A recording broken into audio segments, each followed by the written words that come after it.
Impact player rule को लेकर already बहुत सारे प्लेयर्स खुश नहीं थे। एक और नया नियम आ गया है 2025 के आईपीएल में। नमस्कार दोस्तों, मैं यश तिवारी, आप देख रहे हैं क्रिकेट फटाफट का 1448वां एपिसोड। आज 15 मार्च की तारीख है, एक हफ्ता बचा है आईपीएल की शुरुआत में और दिन भर की 10 बड़ी आईपीएल न्यूज आपकी स्क्रीन पर हम परोसेंगे। एंड तक दोस्तों वीडियो को जरूर देखिए, वीडियो को लाइक और शेयर भी जरूर कीजिए। आईपीएल की हर रिपोर्ट, हर खबर, हर रोज सबसे पहले आपकी स्क्रीन पर परोसते हैं। चैनल को सब्सक्राइब नहीं किया है ना भाई, तो सब्सक्राइब का बटन नीचे फटाफट हिट कर दो, बेल आइकन दबा दो। चलिए दोस्तों शुरुआत कर लेते हैं इस वीडियो की आज दिन भर की पहली बड़ी रिपोर्ट के साथ। तो लगभग एक हफ्ते पहले जो खबर हमने दी थी जसप्रीत बुमराह को लेकर, वो फाइनली सच साबित हुई है, क्योंकि रिपोर्ट आ गई है एनसीए बेंगलोर से। खबर यह है कि शुरुआती कुछ मैचों में हमें जसप्रीत बुमराह नहीं दिखने वाले हैं।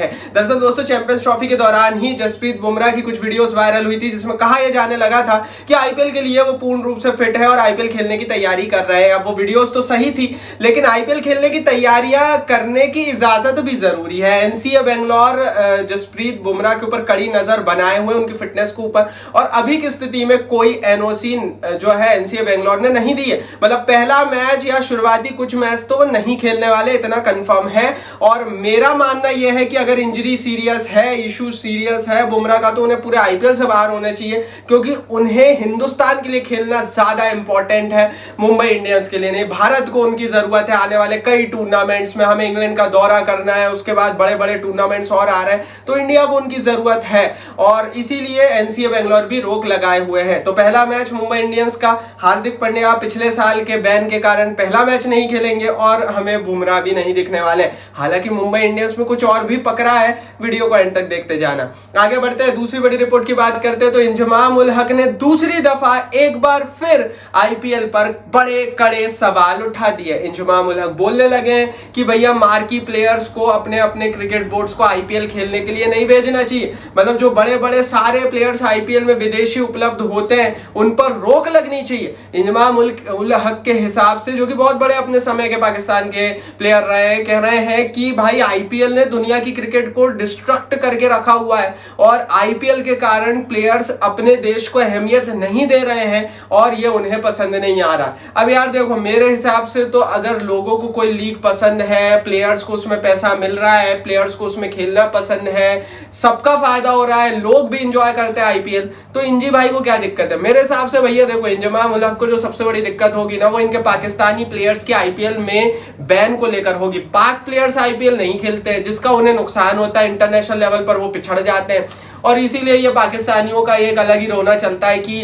पहले ये बोलते थे हमारे प्लेयर्स को खिलाओ, फिर कुछ दिन इन्होंने कुछ बोला नहीं, अब ये बोलने लगे हैं बड़े खिलाड़ियों विदेशी प्लेयर्स को आईपीएल नहीं खेलना चाहिए। इसका रीजन मुझे नहीं समझ में आ गया। आगे बढ़ते हैं, तीसरी बड़ी रिपोर्ट की दोस्तों यहाँ से बात करते हैं। संजू सैमसन के हवाले से भी बड़ी अपडेट है। हमें पता है दोस्तों कि चैंपियंस ट्रॉफी से पहले ही संजू सैमसन जो है वो चोटिल हुए थे, फ्रैक्चर हुआ था उनकी फिंगर में, और उसके बाद से ही लगातार सवाल उठ रहे थे कि क्या वो पहला मैच खेलेंगे या नहीं। अभी की स्थिति में उन्हें क्लियरेंस नहीं है, लेकिन उनकी रिकवरी चल रही है। पहले मैच से पहले संजू सैमसन डाउटफुल है। पहला मैच जो है वो हैदराबाद के साथ 23 तारीख को राजस्थान रॉयल्स की टीम को खेलना है। हैदराबाद में ये मैच होने वाला है दोपहर में, और ऐसी स्थिति में संजू सैमसन कप्तानी करने वाले हैं राजस्थान रॉयल्स की। लगभग 25 दिन पहले मैंने आपसे कहा था कि अगर सैमसन उपलब्ध नहीं रहते तो उनकी अनुपस्थिति में कि हो सकता है हमें यशस्वी जायसवाल कप्तानी करते हुए दिखे। अब ऐसी स्थिति में अभी उनका रिकवरी चल रही है, फाइनल कंफर्मेशन आया नहीं है, 7-8 दिन बचे।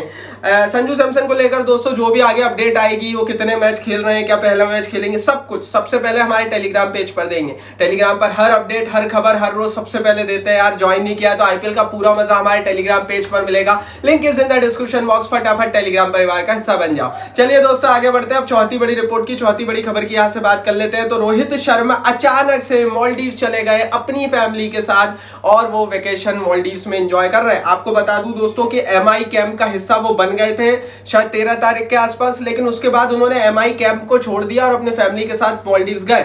रिपोर्ट यह है कि वो आईपीएल शुरू होने से पहले आ जाएंगे, लेकिन एकदम से एक बहुत बड़े प्लेयर का मुंबई इंडियंस के कैंप को बीच में छोड़कर मालदीव्स जाना सवाल तो खड़े करता है।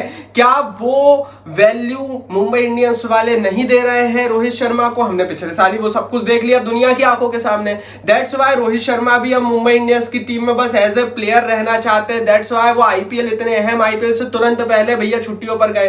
तो जाहिर है भाई, अगर मुंबई की टीम वैल्यू नहीं देगी तो रोहित शर्मा भी फिर अपना उतना ही पार्ट प्ले करेंगे, वो एज ए प्लेयर आएंगे, खेलेंगे, चले जाएंगे। मेरी राय यह है कि भाई आपके कप्तान रोहित शर्मा होने थे, आपके पास हिंदुस्तान का वर्ल्ड कप विनिंग, आपके पास हिंदुस्तान का चैंपियंस ट्रॉफी विनिंग कप्तान है, आप उसको भाई टीम में आईपीएल का कप्तान नहीं बना रहे हो। सवाल उठाना चाहिए हर एक मुंबई के फैन को कि आप हार्दिक पांड्या को कप्तान बना रहे हो और आपके पास रोहित शर्मा जैसा बंदा बैठा हुआ है, उसको आप साइडलाइन करके बैठे हुए हो। पता नहीं क्यों भाई, ये सवाल क्यों नहीं पूछ रहा कोई मुंबई इंडियंस का फैन भाई कि आपके पास रोहित शर्मा बैठा हुआ है, आप उसको कैप्टन नहीं बना रहे हो। सवाल उठना चाहिए भाई। मेरा तो भाई समझ ही नहीं आ रहा मेरे को ये मुंबई क्या कर रही है। पर ठीक है भाई, सबकी अपनी टीम है, आप इस पर अपनी राय कमेंट बॉक्स में लिखना। आगे बढ़ते हैं दोस्तों, पांचवी बड़ी रिपोर्ट की बात करते हैं। तो डब्ल्यूपीएल को लेकर बड़ी अपडेट है। आज रात 8 बजे दिल्ली मुंबई के बीच डब्ल्यूपीएल का फाइनल होगा।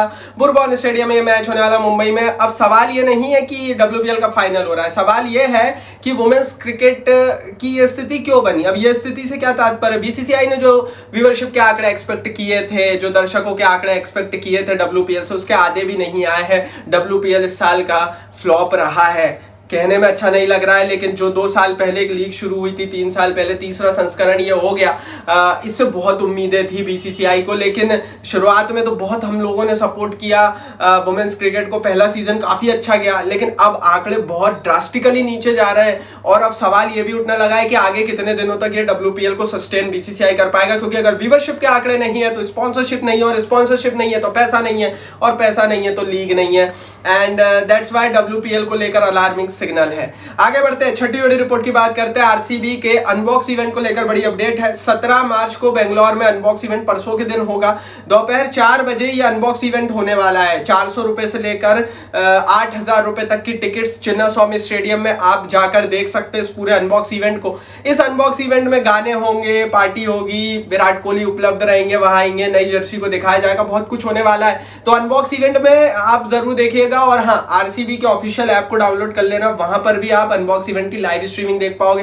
हो सकता है यूट्यूब पर भी हो जाए। बाकी कौन कौन आने वाला है परफॉर्म करने के लिए, उसको लेकर कल के क्रिकेट फटाफट के एपिसोड को जरूर देखना, क्योंकि कल और डिटेल में हम आपको इस पर अपडेट देने वाले हैं। अनबॉक्स इवेंट क्यों होता है? अनबॉक्स इवेंट में आरसीबी के नए कप्तान को दिखाया जाता है, हम सबको पता है, रजत पाटीदार है। अनबॉक्स इवेंट में नई जर्सी दिखाई जाती है, लेकिन ऑलरेडी आरसीबी की जर्सी आ चुकी है। तो कल हमें बहुत क्लैरिटी से दिखेगा कि इनकी पूरी जर्सी कैसी दिखती है। लेकिन हाँ, नए कप्तान तो ऑलरेडी हम सबको पता है, पाटीदार साहब रहने वाले। आगे बढ़ते हैं, 7वीं बड़ी रिपोर्ट की दोस्तों यहाँ से बात करते हैं। तो एक नया नियम भी आने वाला है 2025 के आईपीएल में, जो आईपीएल के पहले मैच से ही हमें देखने को मिल सकता है। क्या है नया नियम, समझ सकते हैं। विकेट कीपर को लेकर ये नया नियम आने वाला है, जिसमें दोस्तों पार्शियल रिप्लेसमेंट रूल के तहत विकेट कीपर की अगर किसी टीम के पास शॉर्टेज हो जाती है, शॉर्टेज इन द सेंस कि मान लो जो भाई मेरी जो टीम है उनके पास 4 विकेट कीपर है, लेकिन चारों में से 2 अनअवेलेबल हो गए, 2 इंजर्ड हो गए, अब मेरे पास कोई विकेट कीपर नहीं बचा। तो ये जो पार्शियल रिप्लेसमेंट रूल है, इसके तहत नीलामी में मौजूद सारे हिंदुस्तानी विकेट कीपर्स में से जो नहीं बिके हैं, मैं किसी को भी रिप्लेसमेंट के रूप में अपनी टीम में ला सकता हूं। और जैसे ही मेरा कोई भी विकेट कीपर जो है वो फिट हो जाएगा, मैं अपने उस प्लेयर को पार्शियल रिप्लेसमेंट को वापस भेज दूंगा। तो सिर्फ इंडियन प्लेयर को रिप्लेसमेंट के रूप में लाया जा सकता है। अगर आपका कोई विदेशी विकेट कीपर भी उपलब्ध नहीं है, तो भी उसके स्थान पर इंडियन की ही एंट्री होगी। विकेट कीपर्स को लेकर ये रूल क्यों इंपॉर्टेंट है, ये भी समझते हैं। दरअसल दोस्तों, विकेट कीपर जो एक ऐसी स्किल है ना, ये हर कोई नहीं कर सकता। और कोई सा भी फॉर्मेट हो, आपको एक proper experienced, proper trend wicket keeper की ही जरूरत होती है। कोई फील्डर, कोई बैटर, कोई बॉलर विकेट कीपिंग नहीं कर सकता। ऐसी स्थिति में अगर किसी स्क्वाड के पास 4 विकेट कीपर, 3 विकेट कीपर है और तीनों चोटिल हो जाए, तो फिर उस स्क्वाड के लिए विकेट कीपिंग बड़ी मुश्किल हो जाएगी। और ऐसा पिछले सीजन में कई टीमों के साथ हुआ। दैट्स वाई कीपर्स के लिए ये लाया गया है कि भैया अगर आपके पास कीपर नहीं है, कोई चोटिल हो गए आपके सारे, तो आप एक बंदा ला सकते हो। पार्शियल रिप्लेसमेंट का ये रूल बल्लेबाजी पर भी असर करेगा, क्योंकि मान लीजिए आपने कोई हिंदुस्तानी विकेट कीपर को लेकर आए रिप्लेसमेंट बनाकर और वो चलने लगा, तो वो तो आईपीएल में भाई आपकी टीम को कहां से कहां पहुंचा देगा। तो नियम बड़ा अनोखा है, इस बार देखने में मजा आएगा। आगे बढ़ते हैं, 8वीं बड़ी रिपोर्ट की दोस्तों यहाँ से बात करते हैं। तो ये खबर चेन्नई सुपर किंग्स की टीम के हवाले से निकल कर आ रही है। चेन्नई सुपर किंग्स ने मद्रास मेट्रो ट्रांजिट सिस्टम के साथ डील पार्टनरशिप की है, जिसके तहत चेन्नई का जब भी होम मैच चेन्नई में खेला जाएगा 3 घंटों के लिए चेपॉक स्टेडियम की सारी बसें फ्री रहने वाली है। लोगों को फ्री में स्टेडियम तक पहुंचाने की व्यवस्था चेन्नई सुपर किंग्स की टीम कर रही। ये चेन्नई अकेली टीम नहीं है दोस्तों, सारी 10 टीमें अपने अपने स्तर पर दोस्तों जो है लोगों को फैंस के लिए आईपीएल में इनिशिएटिव लेती है। जैसे हम आरसीबी को देखते हैं, गो ग्रीन इनिशिएटिव होता है। मुंबई इंडियंस का इनिशिएटिव ईएफ है जो गरीब बच्चों की पढ़ाई में जाता है। उसी हिसाब से दोस्तों पिंक प्रॉमिस करती है गुजरात जायंट्स की टीम, गुजरात टाइटंस की टीम और राजस्थान रॉयल्स की टीम। तो हर टीम के अपने इनिशिएटिव है। आगे बढ़ते हैं दोस्तों, 9वीं बड़ी रिपोर्ट की आज से बात करते हैं। भाई देखो, जैकब बेथल आ गए और उन्होंने कैंप ज्वाइन कर लिया। बेंगलोर में जैकब बेथल की एंट्री हो चुकी है, वो आरसीबी के कैंप का हिस्सा बन गए हैं। अब उनका एक टेस्ट यहां पर होगा, अगर वो उसको क्लियर कर लेते हैं तो वो पहला मैच खेलने के लिए उपलब्ध रहेंगे। पहले मैच की प्लेइंग 11 में क्या जगह मिलेगी या नहीं ये तो समय बताएगा, लेकिन अभी की स्थिति में चाहे वो हेजलवुड हो चाहे वो बेथल हो, आरसीबी के लिए थोड़ी सी अच्छी खबर यही है कि ये दोनों ही प्लेयर्स आ चुके हैं, टीम और कैंप को ज्वाइन कर चुके हैं और अब बस देखना यह है कि इनकी फिटनेस रिपोर्ट कैसी आती है। वैसे आईपीएल का पैसे का जादू ऐसा है कि फिटनेस रिपोर्ट अच्छी ही आएगी। आगे बढ़ते हैं, 10वीं बड़ी रिपोर्ट की दोस्तों ऐसे बात करते हैं। तो भैया मिचेल स्टार्क ने भारतीय टीम को लेकर बड़ी बात कही। आईपीएल खेलने आ रहे हैं, भारत आ चुके हैं और भारत की तारीफों के पुल बांधे जा रहे हैं, क्योंकि मिचेल स्टार्क कह रहा है India can field all format 3 team at the same time. इस समय हिंदुस्तान एक ऐसा देश है कि वो तीनों फॉर्मेट के लिए अलग अलग प्लेयर्स के साथ टीमें खिला सकता है एक ही समय पर। मान लो आज के ही दिन भारत को टेस्ट मैच भी खेलना है, ओडीआई भी खेलना है, T20 भी खेलना है, तो 3 अलग अलग टीम भारत बना सकता है और खिला सकता है और तगड़ी खिला सकता है, ये बोल रहे हैं मिचेल स्टार्क। इनकी बात से मैं तो सहमत हूं, क्योंकि हमने रिसेंटली पिछले 8 महीनों में T20 वर्ल्ड कप और ओडीआई फॉर्मेट का चैंपियंस ट्रॉफी जीता है। तो ये बताता है कि हमारे पास कितनी डाइवर्स टीम है, हिंदुस्तान किस लेवल का क्रिकेट खेल रहा है। तो भैया हिंदुस्तान के लिए लाइक बनता है। इस वीडियो को लाइक और शेयर करो। चैनल को सब्सक्राइब नहीं किया है तो भैया टेलीग्राम पर ज्वाइन करो, सब्सक्राइब का बटन नीचे हिट कर दो, बेल आइकन दबा दो।